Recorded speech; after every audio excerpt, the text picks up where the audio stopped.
This is Joe Pavich Jr., and welcome to the Joe Pavich Podcast. This show is all about real people, meaningful conversations, and a splash of real estate. Welcome to the Joe Show. Today I'd like to introduce my guest, Parker Harris. Parker is the owner of Next Level Detailing. They do ceramic coat, PPF, paint correction, tinting, pretty much do everything. I mean, if you love your car, they love your car more than you love your car. They take great care of you. I've used you in the past, and great job, Parker. What's happening? Thank you, man. Good. Yeah, thanks for having me. We love what we do. We are definitely car enthusiasts. We take a lot of pride in what we do from all aspects, from our guys out in the shop to our front office, handling customers, keeping customers updated. I think we have a pretty thing going on. Yeah, you do. Yeah. Well, I've used you, and great job. Yeah, thank you. Pick up the car. Yeah. I mean, that's impressive. Yep. Especially with high-end cars, miles back and forth, 30 miles there, 30 miles back. Yep. 60 miles. Some of these exotic cars, they're mile sensitive, right? Absolutely. So, it's just, us having a enclosed car hauler, it's just another tool in the bag for us, that kind of separates us from our competition to where, we do have that option to pick up and deliver cars. Sure. Yep. We're going to talk about cars a little bit later today, detailing and everything else. But man, busy guy. I mean, what a thing you've created. I mean, you're like the guy, right? Social media, I see you everywhere. Gulf Coast Motor Works, Lamborghini of Naples. Yep. I've asked around, and they said Parker's your guy. Yeah. So that's awesome, man. Yeah. It's a lot of fun. I mean, it's not too hard of work when you love what you do, and we love cars. We love all cars. Sure. So. It's a blast. Young guy, new dad? New dad, yeah, wow. Man. Yep, just had a baby girl the day after my 30th birthday, so it was a great birthday present. She's beautiful. Actually, let's take a look. Yeah, look at that. Wow. Yeah. She is beautiful. She's the reason, man. She's the reason why I wake up every morning and just motivation, the drive. Eyes, bright eyes. Yeah, little blue eyes for me. Well, you got some pretty bright eyes, too. I got blue eyes, Does your wife, does she have light eyes? Brown eyes, yeah. Okay. So, she got my blue eyes. Okay. So I'm happy about that. The whole eye thing is amazing to me. Is. So I have dark eyes. My wife has big, bright eyes. Yep. All of our kids have brown eyes, right? Nice. All three of them. Not one kid has my wife's eye color. I know, it's crazy how that works, genetics and genes. Yeah, it's interesting. I know. It's so crazy. So let's talk about the routine now. I mean, new dad, crazy career. Yeah. Are you up early? 5:30, my alarm goes off. My feet hit the floor. I'm out of the house 30 minutes later. I got pretty short hair, so I don't have to, mess around with it too much. Brush my teeth, throw some clothes on. Yeah. And, at the shop by about 6:30, 7 every morning, get the shop opened up, get all the lights on.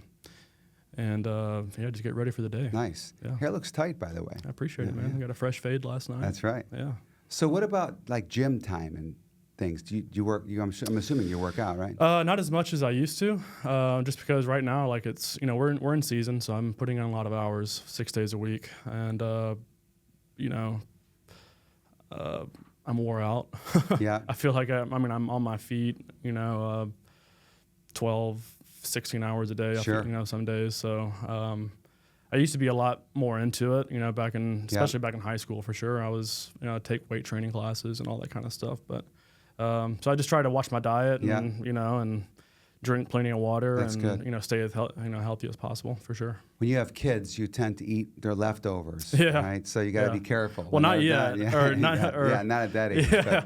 I remember my best milk. friend telling me, "Hey Joe, you're gonna pick, right? They're gonna leave stuff. You're gonna eat it and eat leftovers." I've tried not to though, because that's when you start to sort of pick up the extra calories for sure. Yeah, it happens. Yeah, they call that daddy weight. That's right. That's right. So I think when I first started, so my Joey's 14, Jules is 12, Jake is 10 as of last week. And when I was younger, I used to work out sort of earlier, right? Then I get kids, then I'm like, I can't do this early because I only got 3 hours of sleep. Right. So then it became kind of a late in the afternoon. Now my kids are a little bit older, early morning, 5 o'clock, 5. Right. Now I can call you at 5:15. I know you're awesome. up. Yeah, I'm up, man. But you're traveling back and forth. I mean, I feel like people all over the place are using you. Not only in Naples, Fort Myers, Estero, Bonita, but it seems like people, even further north are using you, right? Yeah, we have a pretty broad audience. Punta Gorda, we got several clients up there. We're just trying to, get our name out there and scale and, service as many people as possible. Sure. So with this crazy life and routines and, newborn, are you able to turn it down at night, turn off the switch? So I'm working on it. It's like it's easier said than done, right? So, I get home and, right now I'm putting in quite a long days. Sure. So I do my best to set my phone far away from me in the different room, and especially now that I have a newborn, I as soon as I get home, I like to grab her and hold her and spend some time with her and stare into her eyes and talk to her and really embrace this moment, because they're only this little once, and it's an awesome journey. Get that baby Beethoven and signing times and some of that stuff. Yeah. We still have all the old DVDs, so sometimes if you play a song or an old song, it brings you just right back to for sure to having a kid. But it's always hard. I always ask that question about the switch at night, because a lot of times people can get it going. They turn it on in the morning, but they can't turn it off at night. I know. Thoughts going My mind's all day, always going. your mind's racing. You're young. How old are you? 30. Okay. Yep. So when you're 25, 30, your mind's racing, even 30, 40, 50. Yeah. Sometimes people just can never turn the switch off. Yeah, never turn it off, But it's so hard to do that. And I think that's such a big thing. And if you can get to a point where you can turn off the switch, you don't have any agree. thoughts going, right? It's 100% important for sure. It's interesting with that, because everybody's got a different way of trying to turn it off, right? Yep. My way is notepad, distractions, getting everything out of my head, writing stuff down, crossing stuff out. Try to wake up with a pretty clear mind and have nothing other to think about than hanging out with my buddy Parker today doing a podcast, right? Man, absolutely. Now, when I get done, there's stuff going on for sure. I mean, I got a busy day with real estate and everything else. But so what about winding down time, things to do when you want to just get away, hobbies and stuff? Do you like to do anything? I love golf. I grew up playing golf and all throughout middle and high school and football. But when I do have free time, I do like to get out there and whack the ball and try to keep it in the short grass, of course. It's hard to. It is. It can be, especially when you don't play consistently. So, but it's fun. Even I do shank it or hook it. I have a blast. Don't say the there. word shank. I mean, it's a curse. That is a bad name for sure. Yeah. So when I first started golfing, I practiced a lot. I'm sure you get on the range, practice your shots. And I played this Fountain Lakes course. My dad, he's a member, well, not a member, but he lives in Fountain Lakes, and there's a little 9-hole par 3. And I remember getting out there, and I thought it was kind of cool. I could hit a wedge pretty good, let it spin, do the whole thing, right? Stop, drop, and roll. Yep, absolutely. And I remember getting out there, and there was a tournament, just a small tournament. And I would say I was the youngest kid by maybe 10, 20 years, probably 20 years. And I was playing against some ladies, and they were probably in their 70s, and they would hit 9 woods. I was hitting pitching wedge, spin. They're hitting 9 woods, bump and run. I could not beat these ladies for the life of me. That's awesome. 9 wood right to the middle of the green, putt, 2 putt. It's funny. That was it. Yeah. It's an awesome sport. Golf's fun. It is. Golf's fun because it's kind of a game of life, right? You realize, hey, I can't hit the fairway. Why can I not hit the ball in the fairway? Yeah. I just pushed one right. I'm playing great. It's a very mental sport for sure. I'm playing great. 1 bad hole. Yeah. Start off, actually one of the best rounds I've ever had, I started off with a 7, played Bonita Bay. Nice. And I shot a 75. That's good. That's 3 over par. That's good. On the 18th hole, I had about a 25-footer, and my friend says, I think you're going to make this. And I just touched it and bloop, that's right awesome. in. That's an amazing feeling when you do that, when you sink one from, some crazy distance. Just one of those days. Yeah, it keeps you going back. The golf gods were looking out for me. 100%. How about fishing? You get out there on the boat and do any of that? Yeah. I'm from Georgia, so back in high school, I grew up in the woods hunting. My family's we had land, so grew up in the deer stand. Grew up, fishing on the lake, river. I don't do as much fishing down here just because right now I'm just so busy. It's a lot different. I do here. enjoy it. Yeah, it is a hobby I enjoy for sure. It's so different fishing here. Oh yeah, for sure. Yeah, saltwater is way different than freshwater. So one day I had a local friend. He's a charter. I'm not going to mention his name, but maybe I'll get him on the show one day. I said, let me just pay you to take me in the bay and just explain to me tide, winds, everything I kind of need to know. That way, if I want to take the kids out, I can at least navigate. Right. So the next day I go out, he teaches me everything. Next day I go out, and I'm in the spot that I feel like every fish is going to want to be at. Right? Tides coming in, mangroves, moving water, water temperature, Everything's right. Yeah. So I text him. I said, "Hey, man, I'm sitting right where I thought I should be, and there's nothing here." He says, "The winds are blowing in the other direction.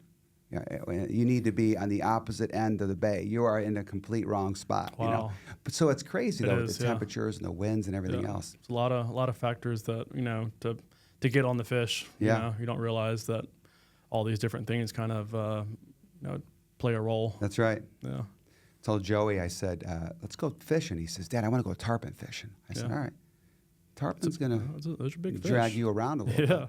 He said, "Oh, yeah, but I got it." So he was probably 10, and he caught a tarpon, and he fought this thing for an hour. Yeah, it was hilarious. Beasts. Yeah, they're beasts. He's like, "Man, I didn't realize." I said, "Well, that's I'm smarter than you. Yep. You got to listen." Right?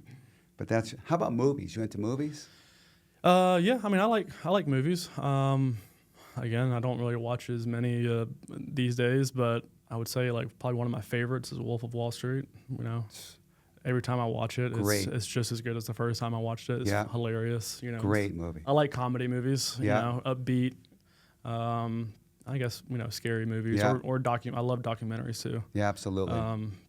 The Wolf of Wall Street, though, the yacht scene. Remember the yacht scene? Oh yeah, the lewds. Yeah. Throw me the lewds. Awesome, man. Awesome. Yeah. And music. I'm big into music as well. These things kind of bring you back, right? Mm-hmm. You watch a movie. I mean, I've probably seen, I would say, Dumb and Dumber probably 150 times. I mean, I could quote that whole movie. Yeah. Wedding Crashers, Dumb and Dumber, old school. They don't make them like they used to, though. I know, yeah. They could never get away with making some of these movies today. Yeah. It's hilarious. It is. So at night, that's kind of our thing. Me and my wife are into series, right? Watching documentaries, movies. I've seen a lot of movies. Mm-hmm. I was trying to figure out how many movies I've seen, and I would say, well, let's see. Let's try to figure that out real quick. I'm 50. I've seen about 4 movies a week. Wow. So 4 movies a week, 52 weeks. That's what's that? 200 movies a year times 10. That's 2. So I've seen a few thousand. Yeah, I would say easily. I've seen a few thousand movies. That's a lot of movies. Some of them many times. So let's wrap all that up and let's start talking about the next level. Yeah. Next level. Next level detail. Always trying to take it to the next level. That's right. Every day. That's awesome, though. Seriously. Yeah. I mean, I love what you've created. What got you down this road of wanting to, handle $1 million+ cars for people and having all this responsibility? I'd be scared to touch these cars. Yeah. I mean, I've always just had a passion for cars, even, since I was little. My dad's in real estate, just like you. He's been in it for 45 years. Yeah. Took over his dad's business in his 20s when he passed away. So I thought maybe that was, maybe real estate was going to be something I would get into. But I just wasn't really passionate about it. I can talk you out of it if you. Yeah, I know, right? But I've always had a passion for cars and just trucks, cars. I just loved everything about them. Yeah. Being around them. Sure. So yeah, that's just kind of what led me to. I was like, I gotta find a career that, doing what I love doing. Yeah. Yeah. People care more about the cars than they do doctor's appointments. I mean, they will cancel a doctor's appointment to get a detail. Absolutely, yeah. PPF, It's amazing. Yeah, I mean, it's crazy. So, yeah, I mean, we do paint protection film, window tint, ceramic coatings, paint correction, and all these different services to really protect cars from rock chips and swirl marks. Yeah. Makes it, ceramic coatings makes the car much easier to clean. Water just beads right off of it. Yeah, that's right. I wanted to have you here today because I love the story, man. Yeah. Young guy, expensive cars, do a great job for people. That's a pretty big responsibility for sure. And I've worked with, I've used you. Yeah. Picked up my car. Yep. Treated she was so happy when she came home. Yeah, she was. She's all rested up. She had a spa day. Yeah. Pedicure, manicure. She had a spa day for sure. Yep. So the mirror truck on the inside, I think it's just amazing, right? I mean, mirrors. You have the mirrors inside your trailer truck. You pick cars up. Yep. The big truck, you have towing it. Yep. Mirrors on the side. I mean, some of these cars got to be pretty tight, right? but you can see everything as you're pulling these cars in. I mean, it's amazing. I watched my car pull up in your trailer, and I was nervous, right? Until you opened up the back, and it looked like a disco in there. Yeah, all the mirrors. Yeah. So was that your idea to have the trailer? Yes. I mean, I guess what really kind of prompted that whole investment was, one of my good buddies is Nick Del Negro, who's the GM of Lamborghini. That's who referred you to me initially. Yep. So I've known Nick for years. We worked together when he was at Land Rover. We've been servicing Land Rover, Jaguar, Fort Myers for better part of 5-6 years now. Yeah. So in that time, Nick and I have established a really strong relationship. So when he was moving down to Lamborghini, he wanted to still continue to use us. So we had to figure out a way to get the cars back and forth. That's right. So without driving them and keeping them safe. So we invested in really the best car hauler money can buy. Yeah. It's really nice. Solid investment for sure. So from all the Range Rovers to Lamborghinis, now you got a lot of stuff in between. I'm sure there's stuff even more expensive out there. Oh yeah. It's almost like you have one shot, right? Yep. With a dealership, Gulf Coast or Lamborghini or Ferrari, whatever direction you're going. Yep. Because you mess up one car, that's it, man. I mean, there's not a whole lot to of second degree, chances. I would agree with that. Yeah. I mean, accidents do happen. Sure. Like we just had an accident happen. I'm not going to name the car or situation, but we did have to replace a windshield on a car. Okay. Windshields are free, insurance. Yeah, well, this one wasn't free. This one's about $7,000.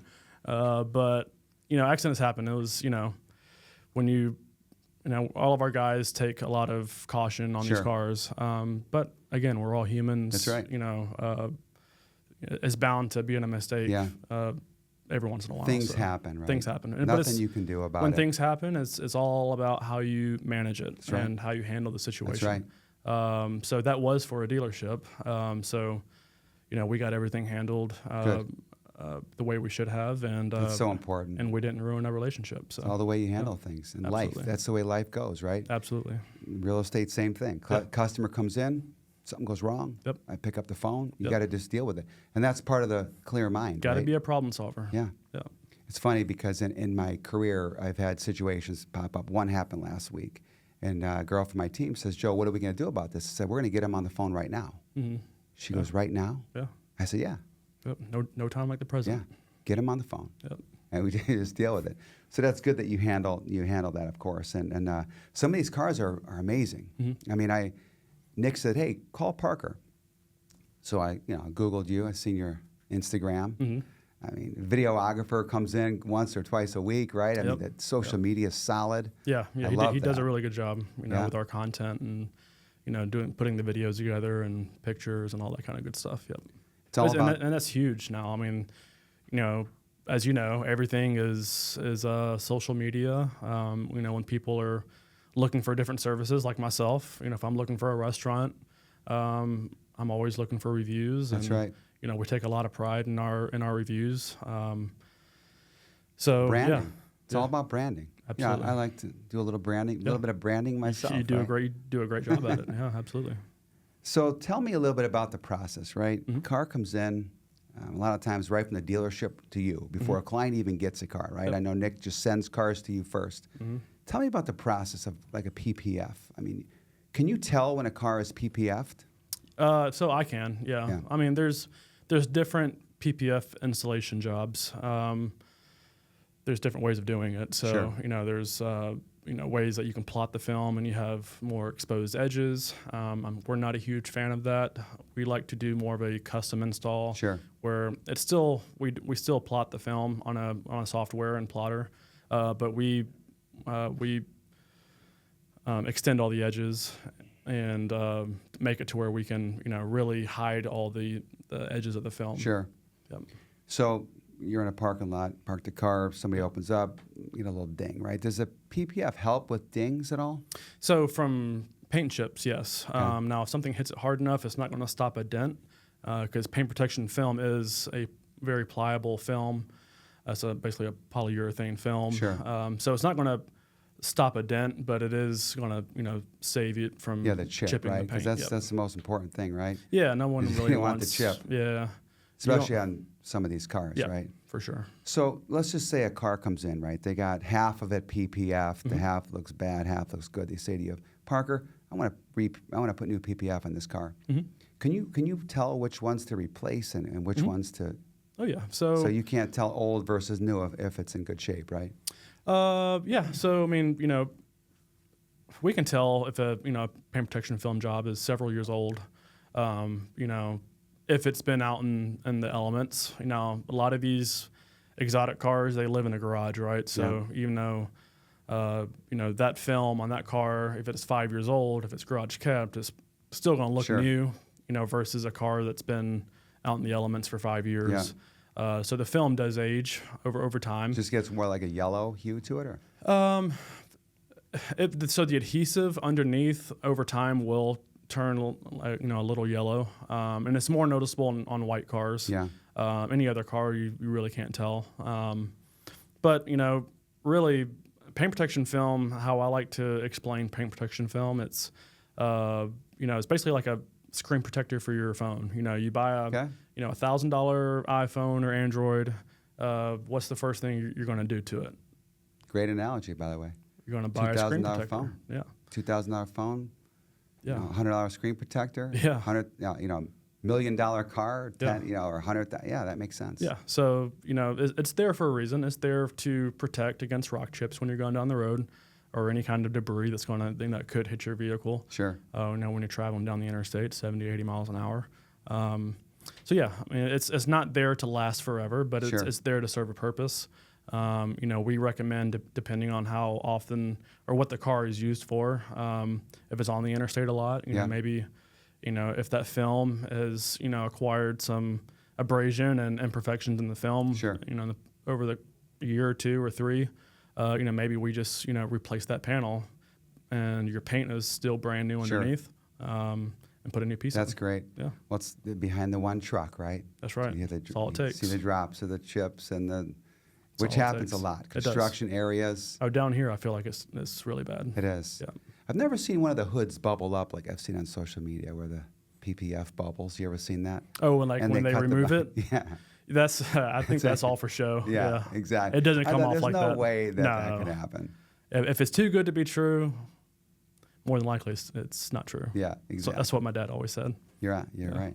So ceramic coat versus PPF. If I have a house. Mm-hmm. Yeah, house. Yeah, See, in real estate, Yeah, we can PPF a house. So in a car, right? Yep. You see ceramic coat. I bring it into you, and it already has ceramic coat, but no PPF. Mm-hmm. Do you have to remove the ceramic coat first before you can put? Yeah, we prefer to do that. Absolutely. Just so the film will adhere to the paint properly. Sure. Especially around the edges, stuff like that. The ceramic coating makes the surface very slick. Sure. So it kind of makes it a little more difficult for that adhesive to really bite down. Yeah. Yep. And then you could do it over the top of PPF, ceramic coat top, Yep, right? absolutely. Yeah. Which you did on mine, by the way. So that just makes the film easier to clean, hydrophobic, stuff like that. Slick surface. That's right. When I had my car, you called me about a couple weeks later and you said, Joe, have you washed it yet, Joe? Yeah, I said, no, I haven't. But I did. Yeah. What a process. Yeah. Just to literally wash the car and you look at it, there's no water. It never gets old. I love washing them. I've washed thousands of coated vehicles and it's just as satisfying as the first one I've washed. Yeah. Just take a blower to it, right? So satisfying. Yeah. It was great. It makes it more enjoyable, Are you a car guy yourself? Do you have any goals out there for that one car?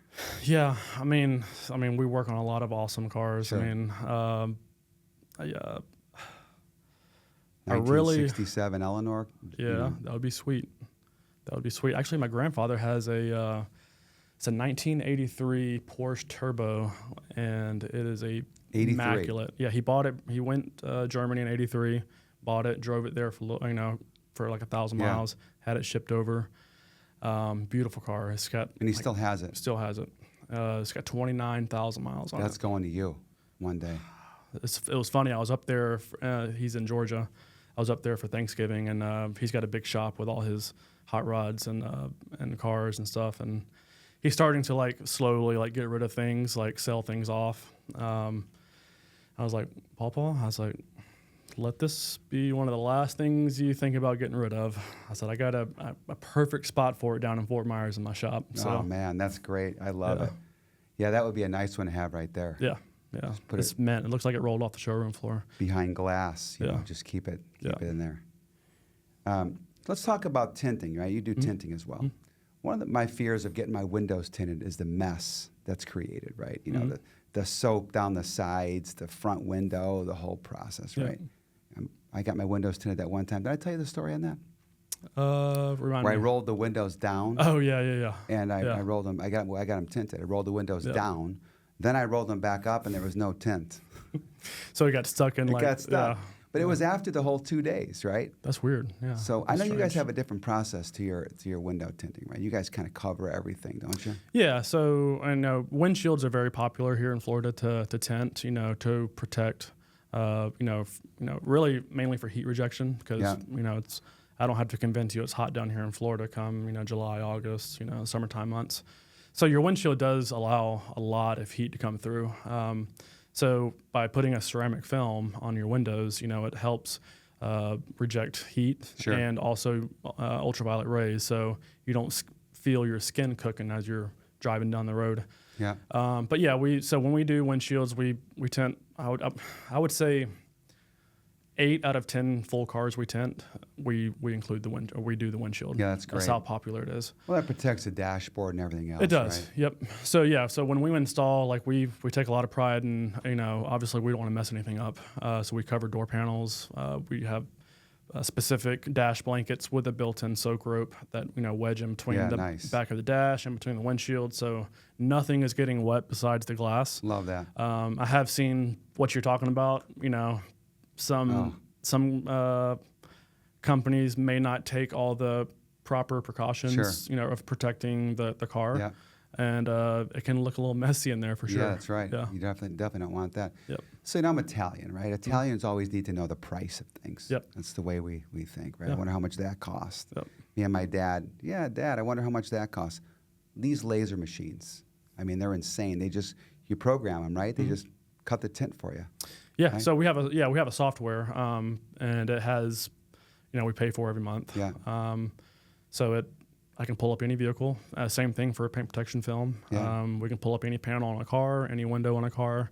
Give me an idea, price, range, or something like that. For the software or the plotter? Both. So we have 2 plotters, Graph Techs, which are probably the best plotters that money can buy. Reliability, anywhere from $6,000 to $10,000 for plotters. Yeah. Yep. I'm not getting in the tint business. Don't worry. They pay for themselves pretty quick. Yeah. I just like to know price on things, right? Yeah. What's the most expensive car you've ever detailed? So we just had what was it? It was a McLaren Senna. It was a 1-of-1 at Gulf Coast Motor Works sold. I think it sold for 1.3, 1.4. Yeah, I was going to say, it's got to be $1.5 million, right? Yeah. Nervous at all? Not really. Just because I've just been around so many nice cars. If that was my first nice car to be around, I'd probably be a little nervous. But no, you just treat it like any other car. When you get nervous, that's when things happen. That's right. Yeah. Right. When you went from normal cars to supercars, did you kind of feel like, do I deserve this? First expensive car pulls in. Yeah, I think I did. It's baby steps, right? Yeah. You start off here and then you start working your way up. So it's part of the process. Sure. You don't start off working on, $1 million cars, $500,000 cars. Sure. So that was my goal. So I felt like it was a goal achieved. When we started getting all these exotics coming in and started acquiring some exotic dealerships and establishing relationships with these general managers and.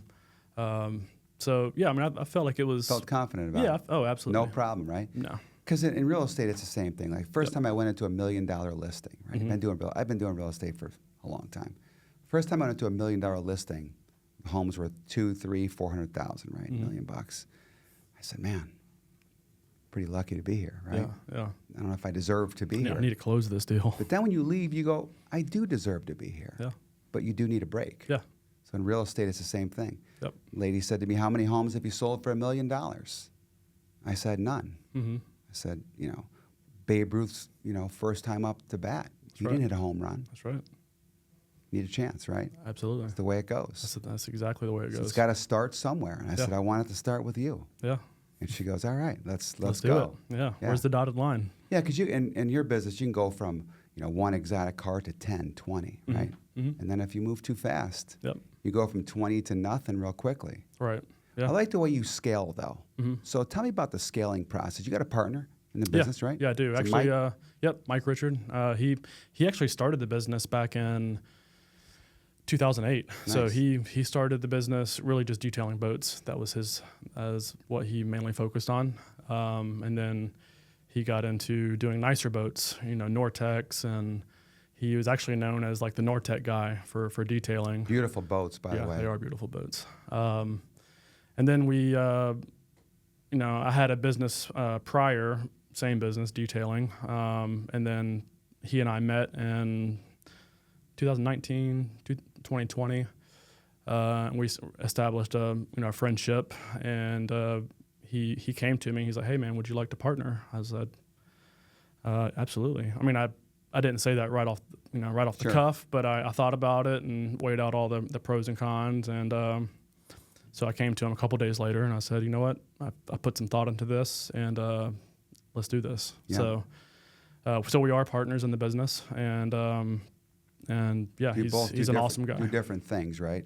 Yeah. You're so the DJ, he's the rapper. That's right. That's an old school rap. I like that though. That's DJ basically Jazzy Jeff and the Fresh. Yeah, Prince, that's a good analogy. It's pretty much what it is. He kind of manages the whole paint protection film side of the business. Yeah. And then I manage like the window tint side of the business, and we both share the responsibilities of the detailing and ceramic coating side. Yep. Shout out to Mike. Yeah, Mike's an awesome guy. He's very smart. He's taught me a lot. He's a self-made person for sure. Yeah. Yep. Well, Nortec is almost like the Lamborghini of boats, It is, right? yeah. I mean, there's They're no beautiful. Nortecs out there that are too inexpensive. That's for sure. Yeah. So goals. What are some goals for you? So really, like we're in the process of scaling. We do plan to have a shop down in Naples here in the next, I would say within 12 months. Sure. Just so we're not,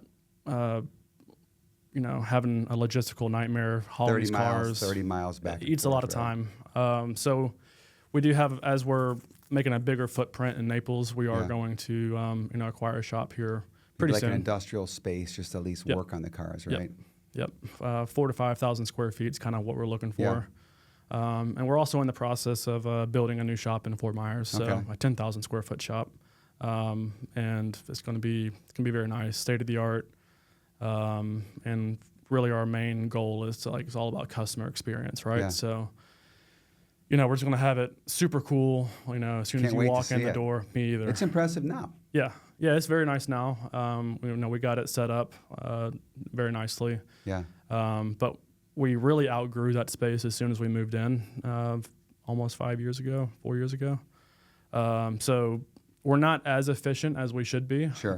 So we do need some more space. Our guys need some breathing room as we're getting busier and stuff like that.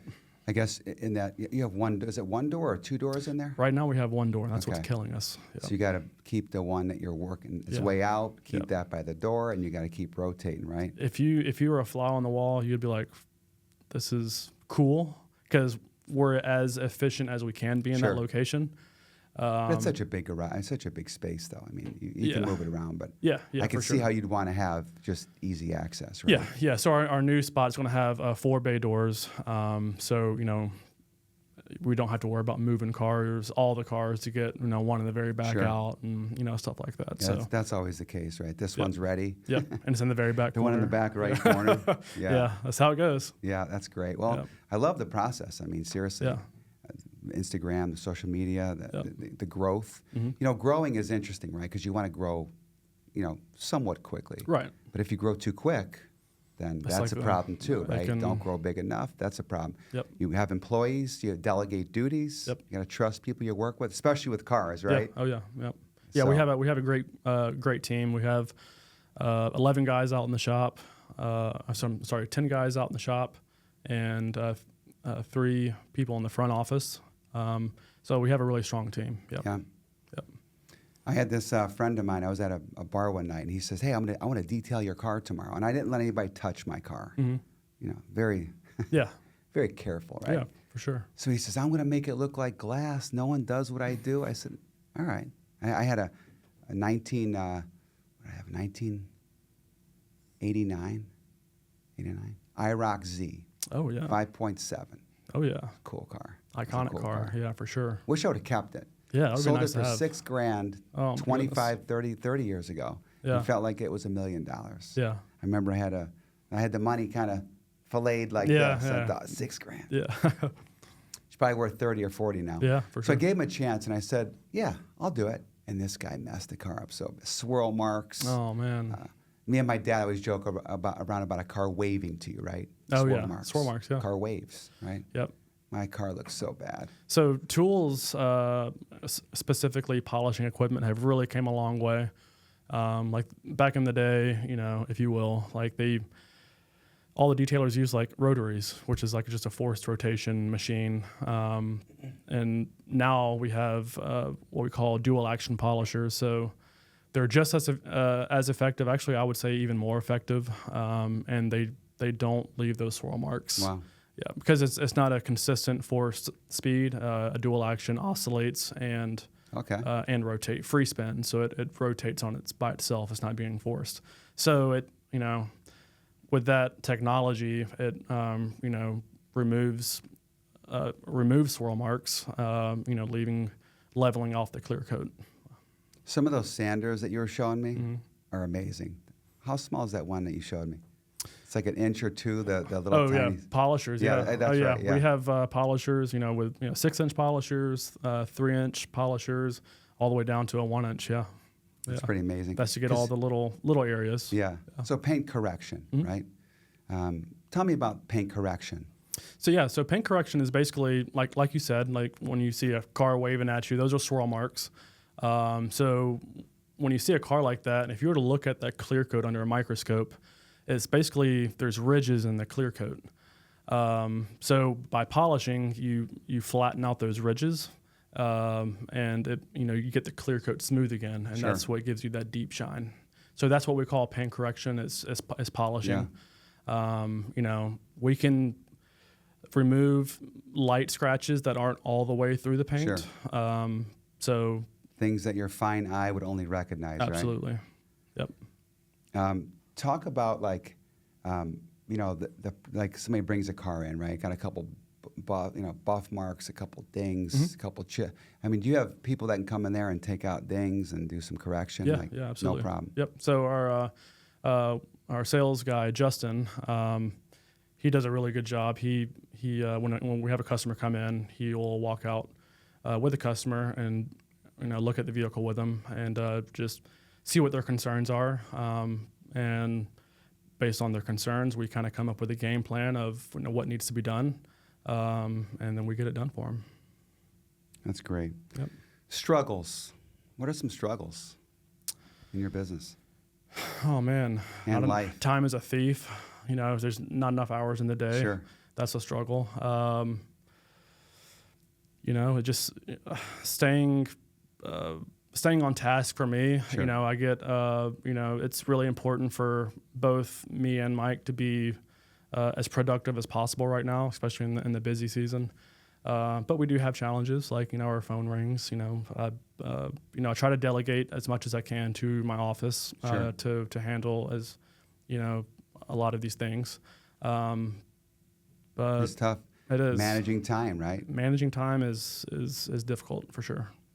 There was a story that you told me about your grandfather. Mm-hmm. He was a role model to you. Yeah, very tell me very about successful this story. guy. It was a really good story. Yeah. He's again another self-made person. My grandfather's awesome. I've always looked up to him. He was in the motel business. So when I was pretty young. When he was 50, he sold. I think he had 8 motels. He sold them all, and he retired. So he's been living the life. He's like living the dream. Living the dream. He's traveled. He's had airplanes. He flew his whole life up until He was told he can't fly anymore. So he got rid of his hangar, sold off his airplanes. You know, he loves toys. He loves cars, hot rods. He had a shop, 6,000 square foot shop, you know, full of cars and motorcycles and boats, and he loved things. Yeah. So he's, you know, during the summertime in high school, like I would go over there, and he has a big house in Cartersville with a big yard, lots of bushes, and so, you know, in the summertime I would go over there and keep up his yard. Not even the grass. Yeah. I was just doing all the bushes, and it was a full-time job. Wow.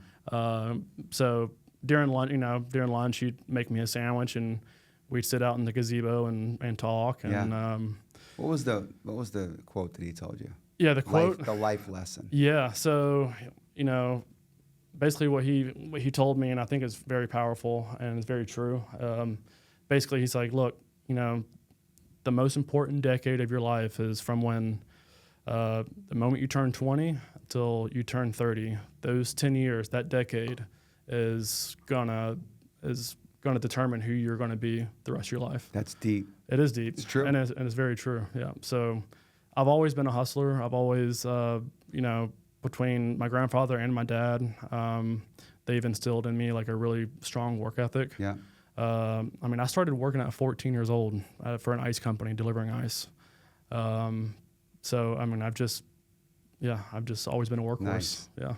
That's amazing. That's a good quote right there from you know, when you're 20, I remember when I was 20, 21, 22. Yeah. I said, man, I don't know if I'm going anywhere. Right. It was so easy. You can either go this way and have fun, or you can start taking life serious early and really thinking about your future. Because you don't know what you I mean, I remember working at the mall. I worked at the mall, Birdine's clothing store that you weren't even born then. Probably not. Birdine's, I worked at Walgreens. I worked at Enterprise Rent-A-Car. Yeah. And I was just kind of, just hustling, man. Yeah, just barely making it. You know, trying to find my your way. nose was barely above the water. Yep. And I said, I hope I can.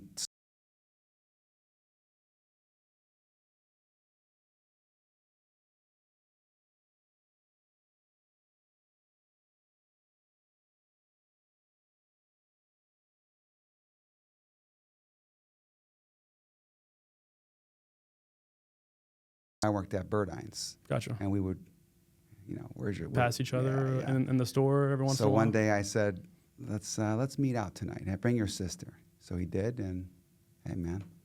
That's awesome. Yeah, been together for a long time. That's awesome. Kids, crazy life. 30 years? Been together about 20, about 23, 23 years. Yeah. Okay, nice. Yeah. Since I was like 7 or 8 years old. No, I was kidding. Yeah. 49, yeah. No, but I really appreciate this today, Parker. Yeah. I mean, I do too, business success, you know, scaling your business. Yep. I think the final thoughts for today is, you know, you want to just rush so hard to get successful, right? Mm-hmm. Everybody wants to make $1 million today. Of course. Right? Yeah. One deal. Doesn't work like that in any business. All those videos you see on TikTok. Yeah. Doesn't work It's like all that. for views. Yeah. It's working with people. It's customer service. It's enjoying the process, right? Yep. There's no confetti. Congratulations, Parker did it, right? You have to, you know, be happy with how it feels when you're there. Yep. Nobody's going to say, great job, man, you know, pat you on the back. Yep. But it's the ride. It's the run. Yep. That's fun. Yep. As a parent, you know, a lot of clients have told me in the past, you know, don't worry about money. Mm-hmm. Worry about being a dad. Mm-hmm. You know, I never... one thing I never wanted to do was, you know, they wanted to make a lot of money, but they said, I always wanted to be a dad, so be there. Mm-hmm. You know, if they weren't there, they made a lot. Be there, be a good dad, make money, create. You can always make more money. You can't buy time though. That's right. Yep. But it's the process. It's the time. It's from here to then. Yep. It's not like, how do I feel when I'm 50? Right. I don't even feel 50. Yeah. I am almost. Yeah, that's awesome. You look about 24. I feel 22, you know. Yeah, that's awesome. I feel 22, 23. You. That's awesome. But it's the process, man. It's enjoy the run, you know. Yeah. Day by day, make it happen like you're doing. Yeah. And I respect what you're doing, man. That's why you're here. Yeah. That's why you're in the hot seat today. Yeah, the hot seat. I like it. Yeah. So anyway, man, I appreciate you. Thank you for having me again. You're welcome. This is always a great time, and I'm sure it won't be the last podcast we do. I can't wait to see the new shop, the growth. Yeah. hopefully in 12 months we'll be in it. So I was hoping to see dirt moved by now, Okay. but we're still waiting for I'll have to come some by permits. there. Maybe I got an idea for you. Maybe a little podcast studio in there, right there, right? That'd be cool. We can definitely set one up really quickly. I love it. Yeah. Well, thanks again, man. Appreciate Absolutely. it. Thank you.